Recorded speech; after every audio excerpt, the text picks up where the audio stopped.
Il y a les gens qui vivent sur les prêts, qui vivent sur les dettes. Ça veut dire que le mois, il s'endette pour rembourser la dette du mois passé, après il s'endette encore pour rembourser l'autre. Oui, il y a des gens qui vivent comme ça. Bah, pyramide de Ponzi, oui. C'est souvent comme ça. Et c'est dangereux. Qui connaît la pyramide de Ponzi? Vous connaissez ça? Qui connaît? Vous ne connaissez pas? Vous ne connaissez pas la pyramide de Ponzi? Qui connaît Bernard Madoff? Le gars qui a tué... Oui. Mais attends, quand on parle de pyramide de Ponzi, c'est quoi? Je vais vous expliquer. Puisqu'on est dans la finance, profitons. La pyramide de Ponzi, c'est quoi? C'est-à-dire, je viens te voir, toi. Je dis que j'ai un projet puissant. Que tu me donnes 100 000 maintenant. Je te donne 30% de rentabilité dans un an. Donc tu as 130 000 dans un an. Mais le problème, c'est que quand moi, il prend ton argent, il n'investit pas. Il ne peut pas manger, il fait la belle vie. Mais ce qui se passe, c'est qu'il faut que tu te rembourses, non? C'est comme ça qu'il n'est pas voir dans le monsieur-ci. Je lui ai dit que j'ai un projet puissant. Tu me donnes 200 000 maintenant, je te remets ça l'année prochaine. Sur les 200 000 qu'il me donne là, il prend 130 000 et te donne, non? Le reste, il mange. Maintenant, il faut rembourser celui-ci. Je ne vais pas voir la dame. Il dit que mon projet est trop poussé, j'ai 300, donne-moi 300 000. Je retire les 300 000, il donne 200 000, je mange 100 000. Ainsi de suite, ainsi de suite. Mais sauf qu'il y aura un niveau où tout le monde va vouloir retirer son argent au même moment. Tu fais comment?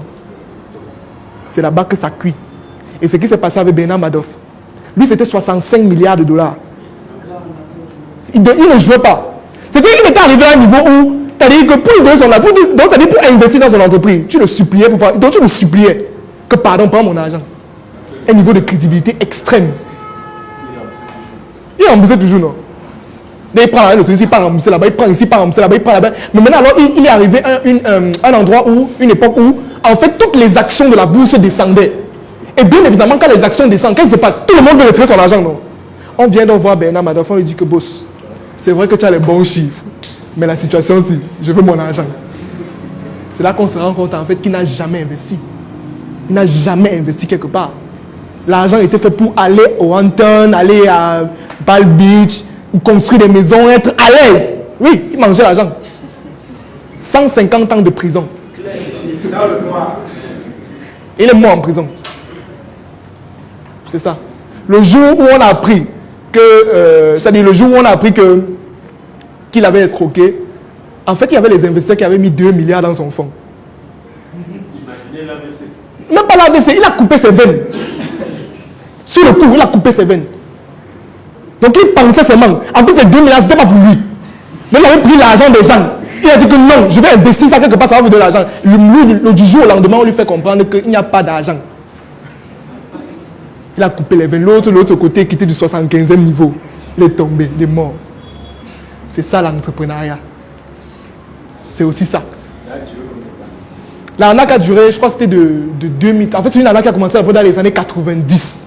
Et c'est fini en 2008. Il était très fort. Moi, les gens l'appellent un arnaqueur, moi j'appelle un génie.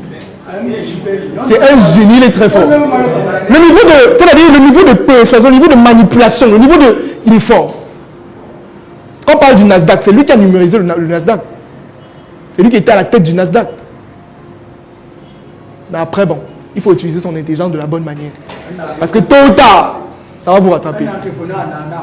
Bon, c'est ça. Donc ça, c'est un peu l'histoire du Ponzi. Et il y a des gens qui vivent comme ça. C'est-à-dire, il prend les dettes ici pour rembourser l'autre mois là. Mais pour pallier à ça, les gars, vous devez d'abord avoir un bilan financier. Qu'est-ce que je gagne? Qu'est-ce que je dépense?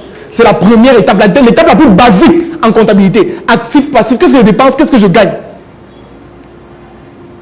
Est-ce qu'on comprend?